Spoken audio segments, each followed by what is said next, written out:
दीन दयाल हरे, जय जय प्रभु दीन दयाल हरे, जय जय प्रभु दीन दयाल हरे, जय जय प्रभु दीन दयाल हरे, जय जय प्रभु दीन दयाल हरे, जय जय प्रभु दीन दयाल हरे, जय जय प्रभु दीन दयाल हरे,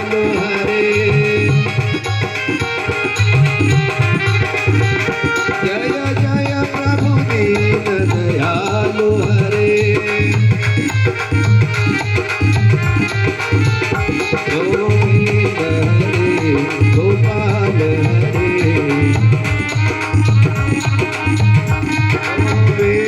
हरे गोपाल हरे, गोविंद हरे गोपाल हरे, गोविंद हरे गोपाल हरे, गोविंद हरे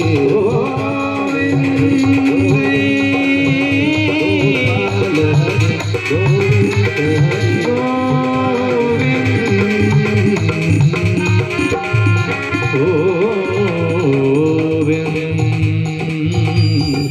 गोविंद हरे बोली भागवत भगवान की, श्री वेदव्यास जी महाराज की, श्री सुखदेव जी महाराज की, श्री परीक्षित जी महाराज की, जगत वंदनिया पूज्या श्री गौ माता की, सर्वेश्वर भगवान की। ओम नमः पार्वती पतये, हर हर हर महादेव।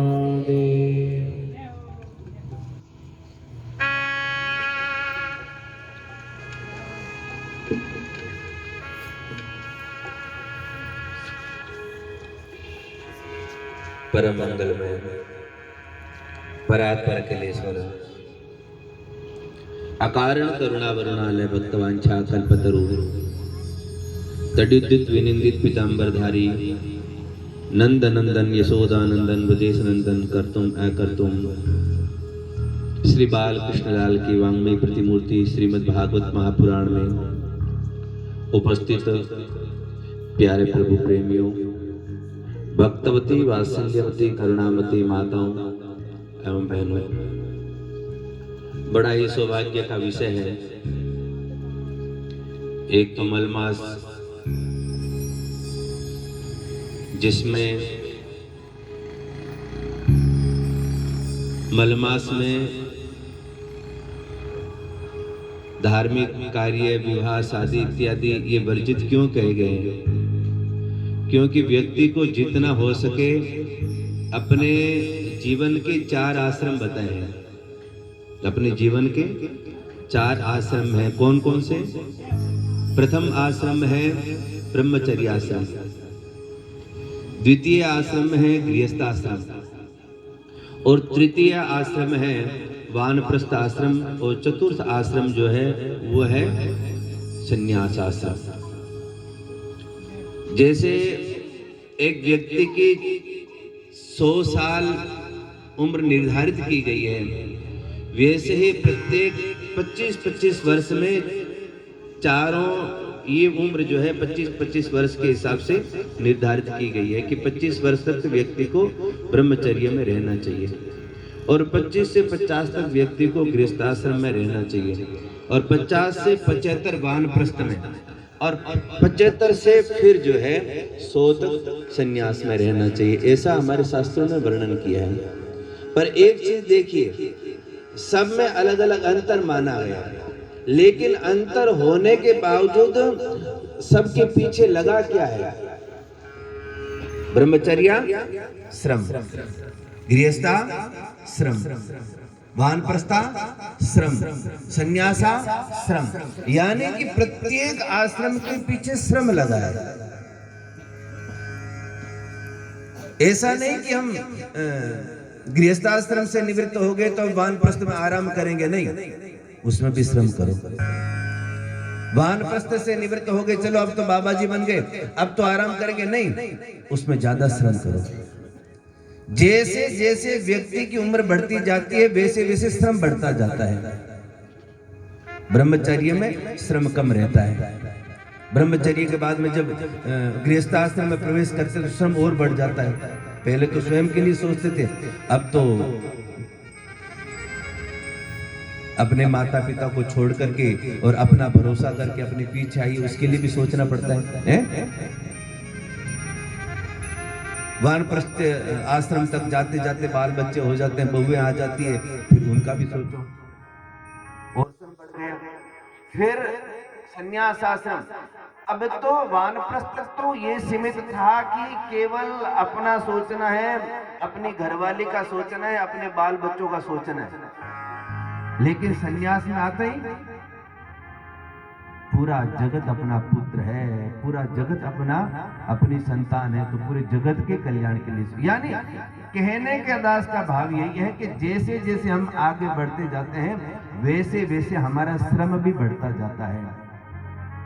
ये बात कहने का अभिप्राय यही है केवल कि ये मलमास है ना, मलमास हमारे लिए उत्तम क्यों है? और माताओं को पता है दान में सबसे श्रेष्ठ जो है ना महीना, वो मलमास का ही माना गया है। क्यों? आपको कमाई करने के लिए कोई मना ही नहीं, खूब कमाई करो। 11-12 महीने होते हैं तो कहते हैं ना कि जितना हम कमाए उसका दशांश करना चाहिए। तो जितना हम मौज मस्ती करते हैं, जितना हम जो बाहरी की दुनिया देखते हैं, उसमें भी कुछ न कुछ दशांश महाराज रखना चाहिए। 11 महीना जितना हो सके घूमो फिरो, नाचो गाओ, जो भी करना करो, लेकिन 11 महीने में कम से कम 1 महीना भगवान के लिए निकाल दो। और बड़ा ही सौभाग्य का विषय है कि ये जो भागवत जी की कथा है, ये भागवत जी की कथा दिव्यांग व अनाथ बच्चों के सहयोग हेतु कथा हो रही है।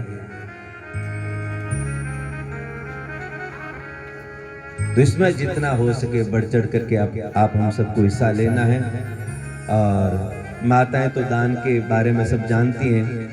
माना बेटे बीकानेर में तो माता तेरुंडा बांटे, 8 बांटे नहीं बांटे पतो को है, 8 पतो नहीं, तेरुंडा न कोई और रूप में है?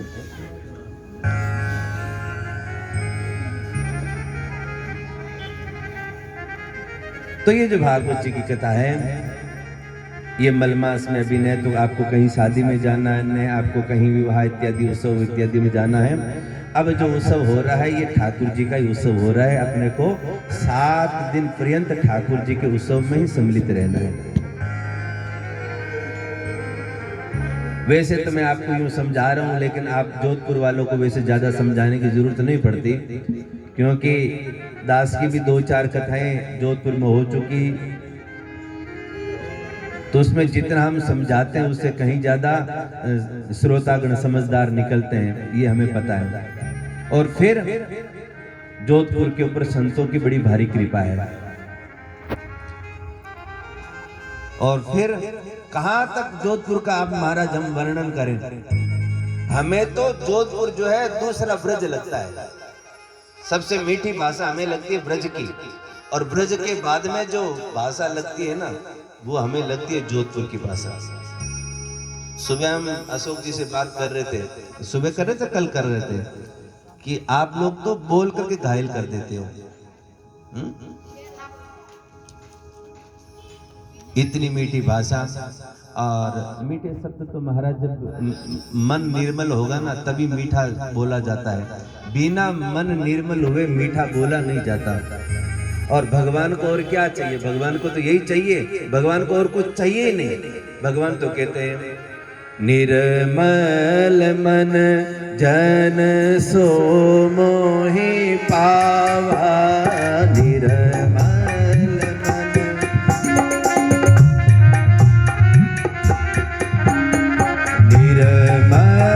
मन जन सो मोहि पावा, निर्मल मन।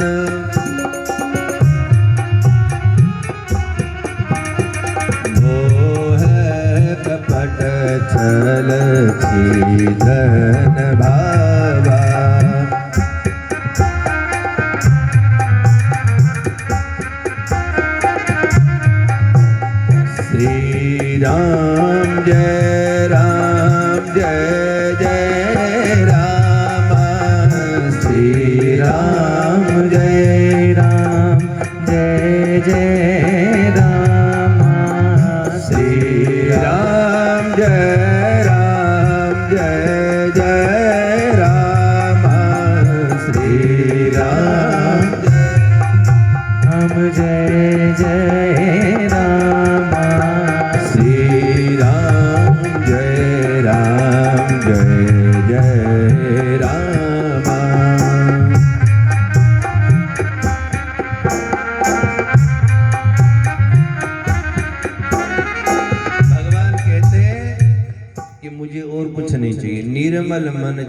मोहि पावा और मोह कपट छल चित्र न भावा। बस मुझे तो मेरे दरबार में आकर के निर्मल मन होकर के आ जावे, बस मुझे वही प्रिय है। और मीठा बोलना, प्रेम पूर्वक रहना, ये सब बिना निर्मल मन के हो नहीं सकता। तो भगवान की बड़ी आप जोधपुर वालों के ऊपर कृपा है कि आपकी बोली इतनी बड़ी मीठी है। हमारे तो गंगाराम जी ने कहा था, बोले महाराज जी शाम को नानी बाई का मायरा करना है, तो मैंने संकोच बस हाँ तो कर दी, लेकिन मैंने कहा भाई आप लोगों की जोधपुर वालों की इतनी मीठी भाषा, फिर हम बीकानेर वाले ठहरे थोड़ी खड़ी भाषा, फिर भी हमें पूरा भरोसा जोधपुर वाले निभा लेते हैं। हाँ,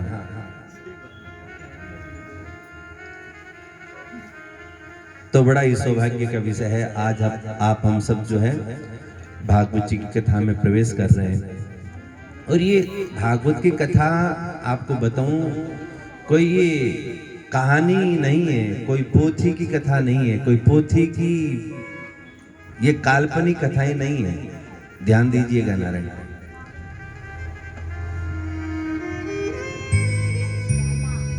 बड़ा ही सौभाग्यशाली होता है जो भागवत जी की कथा में आकर के बैठते हैं। शास्त्रों में तो ऐसा लिखा है, भाग्योदयेन बहुजन्म समर्जितेन सत्संगमं च लभते पुरुषो यदा वै। एक जन्म का नहीं, जन्म जन्मांतर कल्प कल्पांतर युग युगांतर के जब हमारे पुण्य उदय होते हैं ना, तब हमारा मन बनता है कि चलो भागवत की कथा में चल कर क्या रहे, तब मन बनता है। इतने जन्मों के जो पुण्य उदय होते हैं तब मन बनता है चलो कथा में चल करके आ जाओ। और यदि आकर के बैठ गए तो ये तो समझ लो कि साक्षात ठाकुर जी की कृपा बन गई हमारे ऊपर।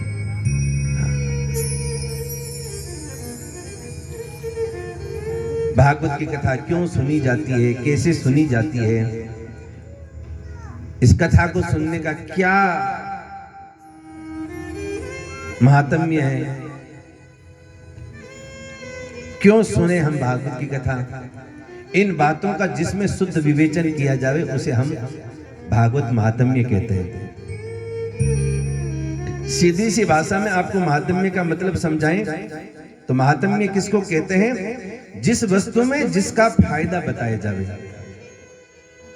जैसे आप माताएं खूब व्रत करती हैं, शायद 7 दिनों में 3-4 तो व्रत कर ही लेती हैं माताएं।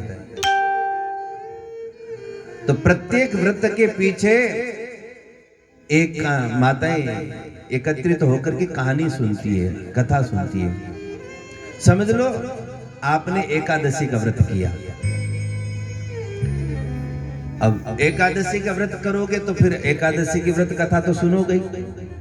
जैसे सत्यनारायण भगवान की व्रत कथा सुनते हो तो पहले सत्यनारायण भगवान के महात्म्य की कथा सुनते हो कि नहीं सुनते हो?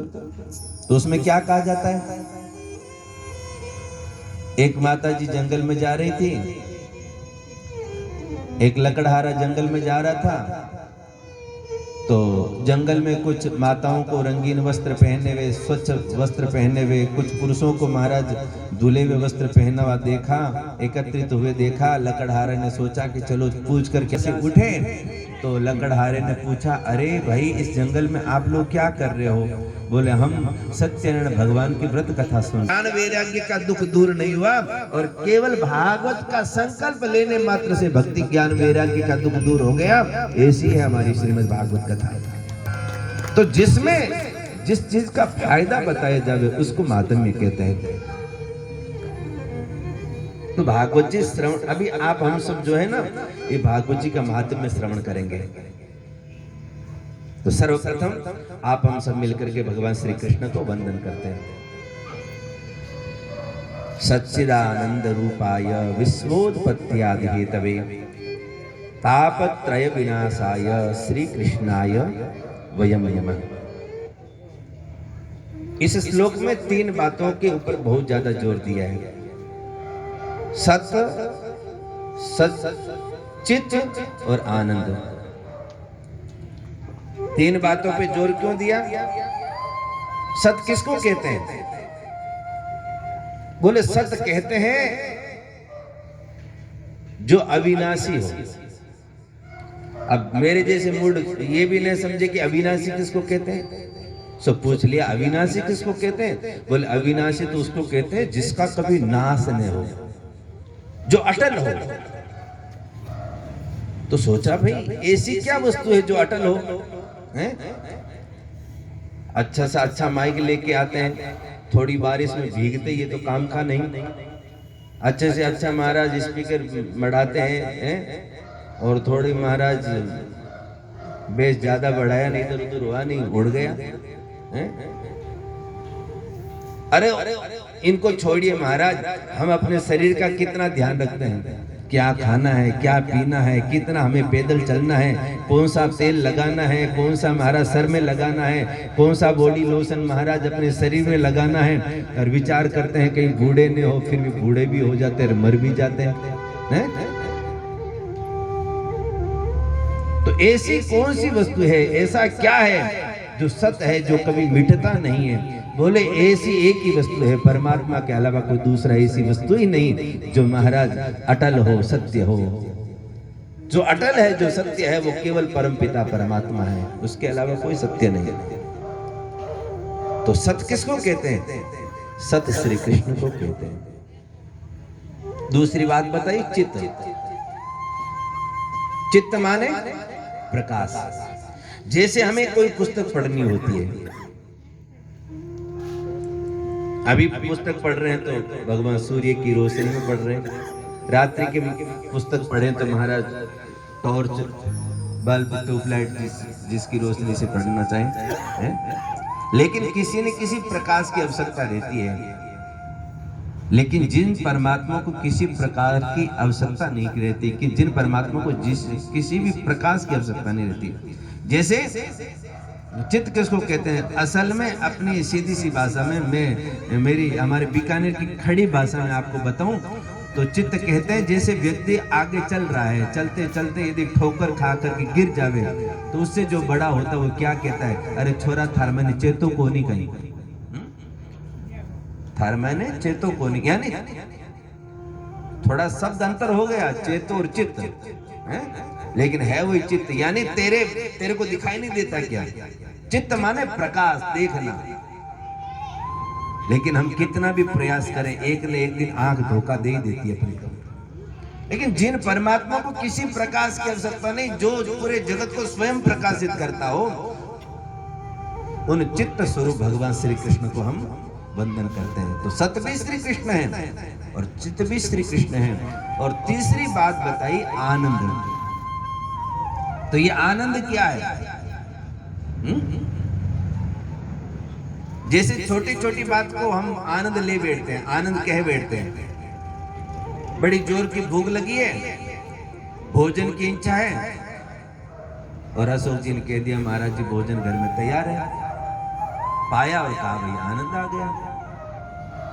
बड़ी जोर की प्यास लगी है, किसी ने ठंडे पानी का लोटा ला करके दिया, सो महाराज पानी पिया और कह दिया आनंद आ गया।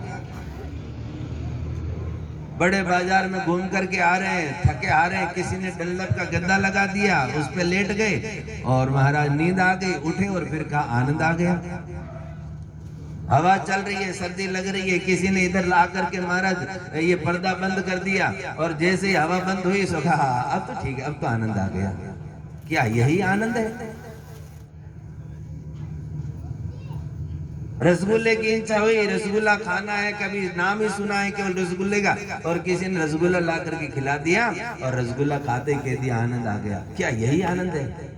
असल में यह आनंद नहीं हो सकता, ये केवल सुख है नारायण, यह केवल सुख है। सुख जो होता है ना, सुख क्षणिक होता है। जैसे आप रसगुल्ला खाते हो, रसगुल्ला आपने सुबह खाया, क्या उसका स्वाद आप सायंकाल में ले सकते हैं? बोलिए ना, नहीं ले सकते। तो जो सुख है ना, वो सुख जो है वो क्षणिक है नारायण। और आनंद क्या है? ये आनंद तो भीतर की चीज है, भीतर। और यहाँ भीतर कौन बैठा है? बोलिए ना, परमात्मा बैठे हैं। यहाँ आनंद आने के बाद में फिर ये हमारे जीवन में जो सुख आते हैं, ये दुख आते हैं, ये तो हमें तुच्छ लगते हैं। अभी हमने एक श्री राम वृंदावन के एक संत का वीडियो देखा था, वो हॉस्पिटल में भर्ती, डॉक्टर साहब कह रहे हैं बस अब तो गए, और सब उनके शिष्य परिकर जो है वो जा जा करके हॉस्पिटल में मिल रहे हैं, और बाबा कैसे हो, बाबा कैसे हो, बाबा कैसे हो। और वो जब डॉक्टरों ने कह दिया कि अब बस कुछ ही क्षण के हैं, कुछ ही घंटों के हैं, और उनके मुख से एक ही आवाज निकल रही, चाहे धीरे बोल रहे, आनंद है, आनंद है, आनंद है, आनंद है। अब महाराज जिनके यहाँ कुछ लगा हो और यहाँ कुछ लगा हो और यहाँ कुछ लगा और यहाँ कुछ लगा हो, और उसको पूछो आनंद है? ये उस वक्त तो आनंद कहने वाला वही होगा जिसके हृदय में आनंद व्याप्त है। तो ये सत भी श्री कृष्ण है, चित्त भी श्री कृष्ण है, आनंद भी श्री कृष्ण है। आनंद क्या है? आनंद ये भीतर की चीज है, और भीतर कौन है?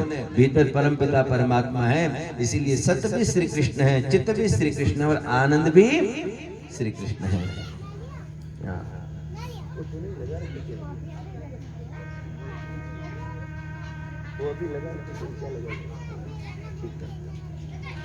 सत भी श्री कृष्ण है, चित्त भी श्री कृष्ण है, और आनंद भी, बोलिए ना, श्री कृष्ण है। सुख दुख तो महाराज ये जीवन के दो पहलू है। सुख आएगा तो एक न एक दिन सुख को जाना पड़ेगा, दुख आएगा तो एक न एक दिन दुख को भी जाना पड़ेगा। और असल में महाराज ये जीवन उठा करके देखे ना, तो इस संसार में कोई सुखी है ही नहीं, कोई भी सुखी नहीं। कोई तन दुखी, कोई मन दुखी, कोई धन भी न रहे तो उदास, थोड़े थोड़े सब दुखी, सुखी राम के दास। यहाँ से सही आ रहा है, तो सबकी पिक वगैरह सब एकदम सही, लाखों करोड़ों का टर्नओवर हर महीने कर रहे हैं। हाँ। और उनका भोजन देखो, मूंग की दाल के साथ में रूखा सूखा फुल्का, और कहते हैं अरे सेठ जी इतना सारा वैभव, और इतना सारा वैभव होते हुए भी ये मूंग की दाल के साथ में रूखा फुल्का, ये क्या भोजन? इतना माल आपके पास में बटोर रखा, इतना पैसा बटोर रखा, कुछ अच्छा खाया करो। तो जड़ से कह देता महाराज क्या करूं, डॉक्टर ने चुपड़ा हुआ फुल्का खाने के लिए मना कर रखा है, जरा भी चुपड़ा हुआ खा लूंगा तो ब्लड प्रेशर हाई हो जाएगा, और ब्लड प्रेशर हाई हो गया तो महाराज राम नाम सत्य होने में भी देर नहीं लगेगी। इतना वैभव होते भी अपने की इच्छा के अनुरूप महाराज वो पा नहीं सकता, खा नहीं सकता। क्यों? क्योंकि तन से बड़ा दुखी है। कोई तन से दुखी है तो कोई मन से दुखी है। घर का गुजारा बड़े आनंद से गुजर रहा है, बड़े सुख से गुजर रहा है, बेटे वगैरह सब महाराज कहने में है, भारिया है वो भी कहने में है, और घर में महाराज बिल्कुल भक्ति में वातावरण है, और विचार कर रहा बस अब घर में एक बहू ऐसी आ जावे जो अपने से मिलती जुलती हो। और संजोग बस कोई बेटे के रिश्ता ऐसे घर में हुआ जिस बहू को पूरी रामायण कंठस्थ। आहा, अब तो मन में उमंग गई। हमारा परिवार भी ऐसा, और हमारे आने वाली बहू भी ऐसी। अब जने जने को यही कह रहा है, आपको पता है हमारी जो आने वाली बहू है ना उसको पूरी रामायण कंठस्थ है, पता है हमारी जो आने वाली बहू है ना उनको पूरी गीता कंठस्थ है, अरे हमारी जो आने वाली बहू है ना उनको पूरा का पूरा योगा जितने भी आसन है वो सारे के सारे महाराज उसको आते हैं। बड़ा मन में प्रफुल्लित है। लेकिन बेटा पीछे महाराज उसको क्या पता ऐसा नालायक निकल जाएगा। तो कॉलेज में पढ़ने वाली कोई लड़की थी, न जाति देखी न बिरादरी देखी, और कोर्ट में जाके शादी कर ली, और पापा को फोन लगा दिया, पापा जी हमने तो शादी कर ली, अब आप बताओ घर पे आवे उधर से सीधे। फिर महाराज सर को हाथ लगाता है, भगवान क्या सोचा था, क्या हो गया। और फिर वो मन को खिन करके और अप्रसन्न चित्त होकर के बैठ जाता है। इसीलिए सुखी कोई नहीं है नारायण।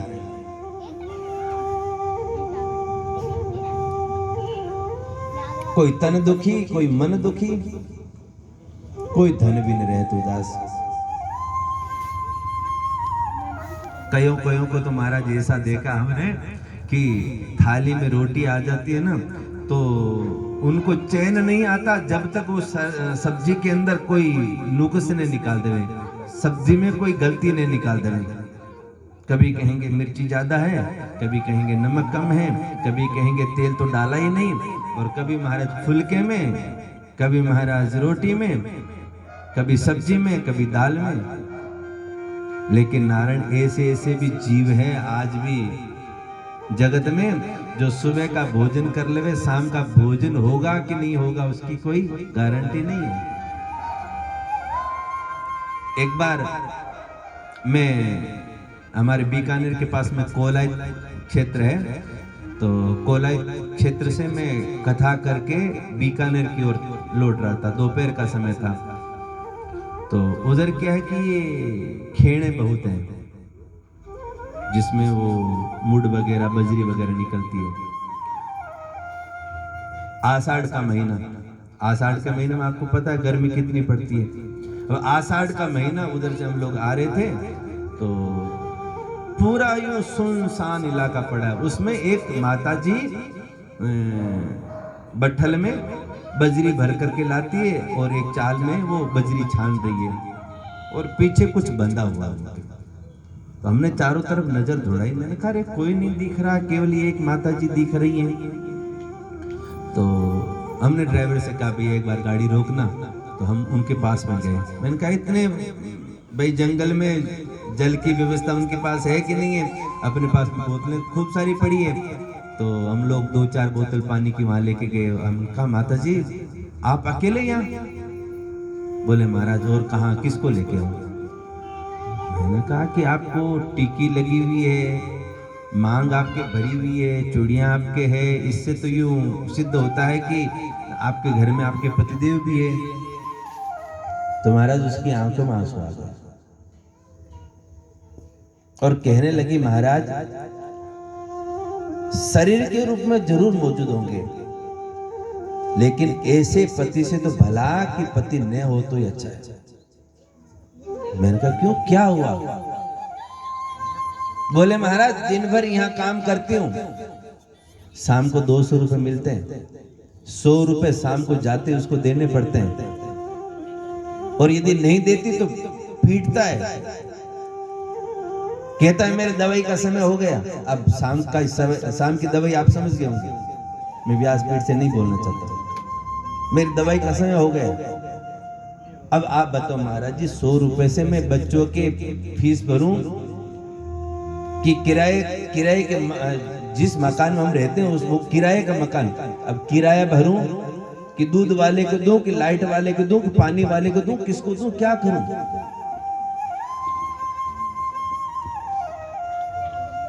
तो फिर मैंने कहा देखो क्या जीवन है। कई ऐसे ऐसे जीवन महाराज सुबह का भोजन करें तो सायंकाल का पता नहीं रहता कि सायंकाल का भोजन होगा कि नहीं होगा। मैंने कहा माता जी धन्य है आप, कम से कम इस अवस्था में ये काम तो कर रही हैं, नहीं तो महाराज कईयों को देखते हैं शरीर सब काम कर रहा है लेकिन महाराज मांगने से ही उसको उनको फुर्सत नहीं है। पर दास के कहने का भाव है कि कोई तन दुखी, कोई मन दुखी, कोई धन भी न रहे तो दास, थोड़े थोड़े सभी दुखी, सुखी राम के दास। जीवन यदि आप उठा के देखोगे तो करोड़पति से करोड़पति को उठा करके देख क्या क्या बताएगा। सुखी वही है जिसने राम नाम रूपी धन कमा लिया होगा। मीरा बाई से कहा था, ए मीरा तेरे पियर वाले इतने धनवान और तेरे ससुराल वाले इतने धनवान, सच बताना तूने कितना धन इकट्ठा कर रखा है? मीराबाई के मुख से कुछ पंक्तियां निकल गई। मीराबाई ने कहा मैंने तो इतना धन कमाया, इतना धन कमाया कि खर्च करना चाहूं तो खर्च हो ही नहीं। हाँ, खर्च न खोटे, और तो हर कोई अपने धन को तिजोरी के अंदर बंद करके रखता है, लेकिन मेरा तो धन ऐसा है खुला पड़ा है, जिसको लूटना है उसे लूटो। तो उसने पूछा, अरे ऐसा कौन सा धन तूने इकट्ठा कर रखा है? तो मीराबाई के मुख से निकल गया, पायो जी मैंने